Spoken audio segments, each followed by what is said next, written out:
Fallout 4 is being released in a week, and I decided that it was a good time to look back at the other games in the series after it made the jump from isometric adventure game to first-person shooter. Before we start, you should know that despite this video being entitled The Openings of New Vegas and Fallout 3, that there are many spoilers for plot points revealed later in the game. They're not particularly game-ruining revelations or anything, but I thought it was worth giving a heads up all the same.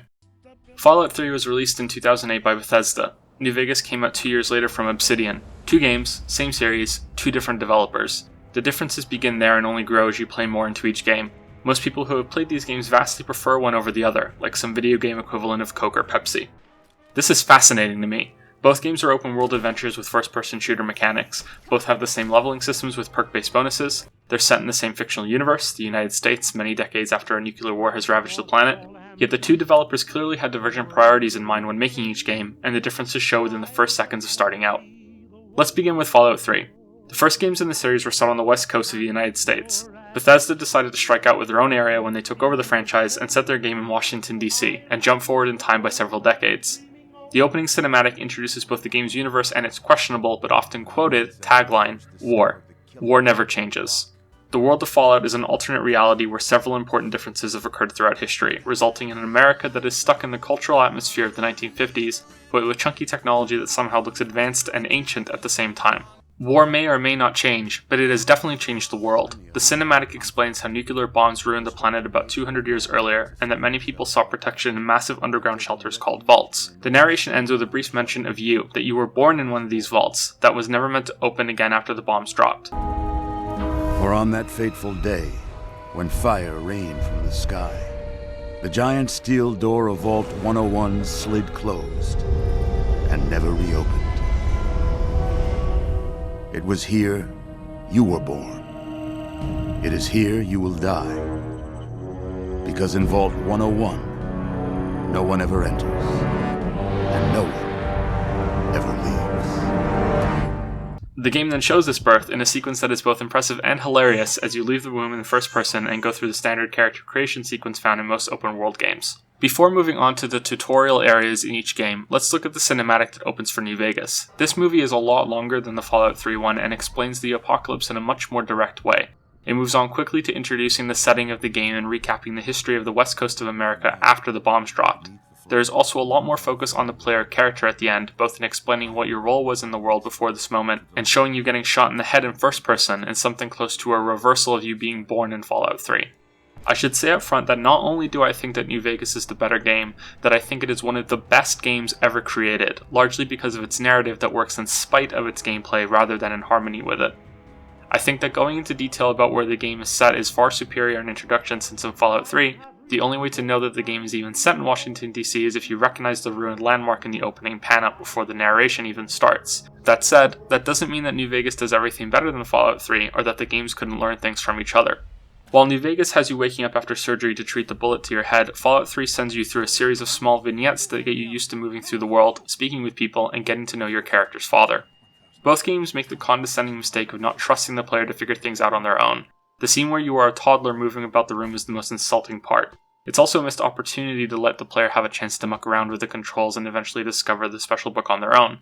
This functions as a stat allocation for the RPG element of the game, and the UI screams at you to go check it out. Both games rely heavily on quest markers, but here, in a locked room with no enemies and nowhere to get lost, you have to wonder what the game designers were thinking.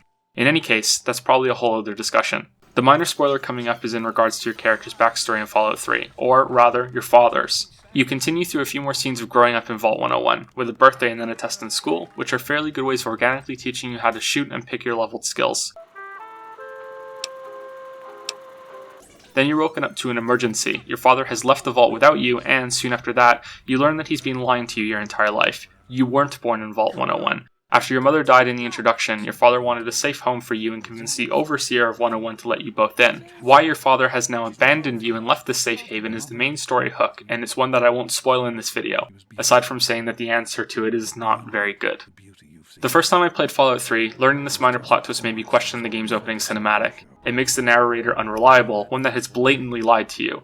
It can be explained away as setting the mood, or that the narrator is adopting the same facade that the game continues for the next few scenes, but it's not the most elegant introduction to the story since it can make you question what really happened to the world in Fallout, because the rest of the information he presents is otherwise accurate.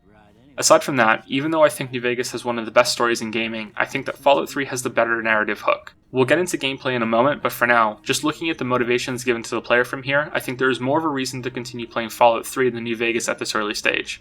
The scenes all reinforce the idea that you are an outsider. One character almost slips up and reveals the entire thing to you in what must be one of the most uncomfortable moments of dialogue with poor phrasing. Are you having a nice party? 10 years old. My. Seems like only yesterday that your daddy came. Some characters tolerate you. Others seem to like you well enough, but nowhere near the bond that the game tries to form with your father. So when he leaves and the vault is revealed to be ruled by a violent dictatorship, with one of the only other people who cared for you being killed, you really feel like your father has messed up by leaving you behind to this shit show.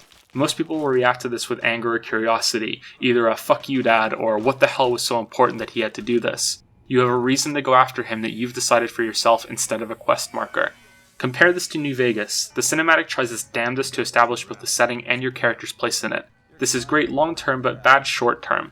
Getting shot in the head should be a fantastic opening to get you playing. Who is this asshole who shot me? Why did he do it? How much am I going to enjoy strangling the life out of him when I get my revenge? But because your character already existed in this world before you slipped him on like a player's skin suit, you're not invested enough to really care why this was done to you. Who's to say that you didn't deserve what you got? Maybe you tried to steal from him or you banged his dad. The opening is vague on the details about the job you were trying to do.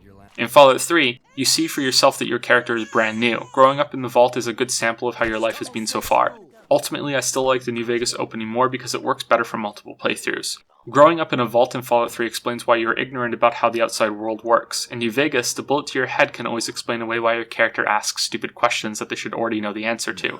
Then, on another playthrough, you can also explain why your character doesn't need to ask these same questions because you can rationalize that the bullet didn't do as much brain damage this time. It's a really clever solution to that problem, and the rebirth the courier experiences upon waking up is almost a good enough reason for the player to assume control of her. The solution to the lackluster hook in New Vegas would to have the player be in control when the ambush happens and you are shot in the head. This would play like a short section before the game truly begins, and although it would make you experience that feeling of powerlessness for yourself and give you a tangible reason to go after Benny, it would spoil some of the positives that I just mentioned. Moreover, the other thing New Vegas does well is that you can be up and out the door after the doctor heals you in a few short minutes. New Vegas, Fallout 3, Oblivion, and Skyrim are commonly and extensively modded. It's one of the best draws that they have. Mods are best installed to be played with new games. It is hilarious to me that it's Obsidian, not Bethesda, that seem to factor this into their opening. Skyrim and Fallout 3 especially have these massive openings that you're forced to play through, or literally sit through in the case of Skyrim, whenever you start over.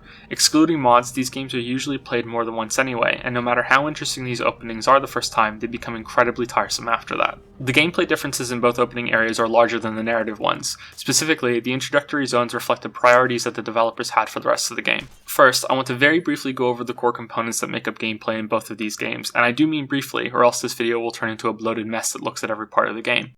The games revolve around periods of exploration, character building, dialogue, decision-making, and combat.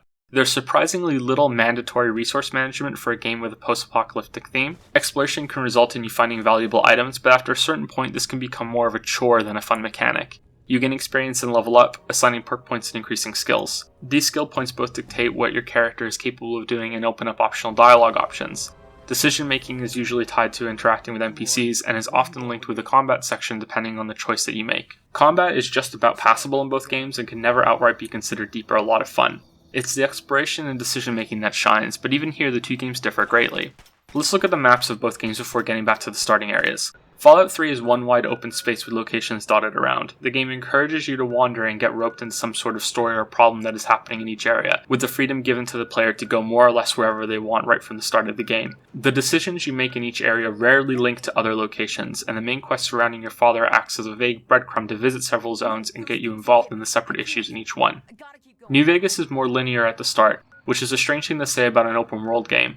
There are several directions you can travel at the beginning, but they're full of high-level dangerous enemies. The route you're meant to take is to go to the south and then loop back around into the north until you get to New Vegas proper. It's only then that the game truly opens up and you have the freedom to explore the major locations in the game, all of which have their own stories that are linked and react to the decisions that you make in many of the other areas. Even if you haven't played these games, you might already be thinking that one of these sounds superior to the other. Interestingly enough, I have no idea what one you think that might be. What I like about the starting areas in both games is that they reflect the larger worlds that they're contained in. Vault 101 is its own little bubble tucked away from everything else. As you fight your way out, the decisions you make don't really matter that much, and those that do only affect change in this area and have no bearing on the rest of the game. It's just like the other areas you can find throughout the map. Meanwhile, Goodsprings, which may feel like a bubble of its own at the start of the game, is actually connected to the larger world. The problem Goodsprings has isn't as urgent as the blaring alarms and the tyrant ruling in 101, and the people in town make it clear that they don't strictly need your help in solving it. But as you progress through the story in this area, you are already being introduced to the faction system in New Vegas and, by the quest's resolution, have to make a choice that will affect this area on the map. Namely, you can side with the townsfolk and help Goodsprings endure in the face of an aggressive gang, or you can help the gang out and be able to interact with them for the rest of the game. This may not seem like much, but this is not only a fundamental part of completing each area in New Vegas, it's also essential to navigating the choices in the game's story that result in different endings for that story, and you are shown how it works right at the start. The other parts of gameplay are also used in different ways. Fallout 3's map may be open immediately, but Vault 101 is a very linear experience. It's also one that doesn't make much sense, since many of the doors are locked down, and since you've lived here your entire life, you should already know how to get around. Escaping from 101 also only tests your combat skills. There's some dialogue and potentially a hacking minigame, but that's it. Goodsprings, on the other hand, is like a microcosm of all the fundamental gameplay features of Fallout. There are optional areas to loot. There's a schoolhouse to explore with a computer to hack, a safe to open, and some critters to kill. This sort of scavenging is something you'll be doing a lot, and the very first area lets you get a taste of it. You even have a chance to sneak and steal if that's the kind of character that you want to be. There are many NPCs, each with their own stories and place in the world, that you can talk to just for the hell of it. There are also multiple chances to use the skills you've leveled up to get optional rewards. This is both congratulating you on what skills you've chosen, and teaching you that they're going to be important enough for you to think more carefully about what character you want to make. When you're ready to go, you walk far enough away from Goodsprings and a prompt informs you that you're about to commit to beginning the game properly. And then you're off with arguably a little more direction than Fallout 3 gives you, and are free to progress through the game. I don't think that either of these openings could objectively be called better than the other, although I clearly have my own favorite. From what little I've seen on Fallout 4, it appears like it continues down the Fallout 3 and Skyrim route. Not necessarily a bad thing for your first time through, but I hope you can move through it quickly. My worry is not so much about the brevity of the opening, but more how the player can interact with the larger world. Like I said at the start, some people love the openness of Fallout 3 and how you can wander through it, and miss that quality when playing New Vegas. Fallout 4 should probably be a return to that format. I just hope that more care is being put into the world making sense this time around. It's something that I'm expecting to focus on while reviewing the game. Thank you very much for watching. This has just been a quick video leading up to Fallout 4. Hopefully I'll see you for that review later in the month. To the town of our free rode a stranger one fine day.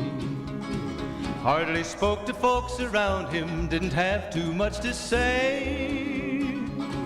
No one dared to ask his business, no one dared to make a slip. The stranger there among them had a big iron on his hip, big iron on his hip.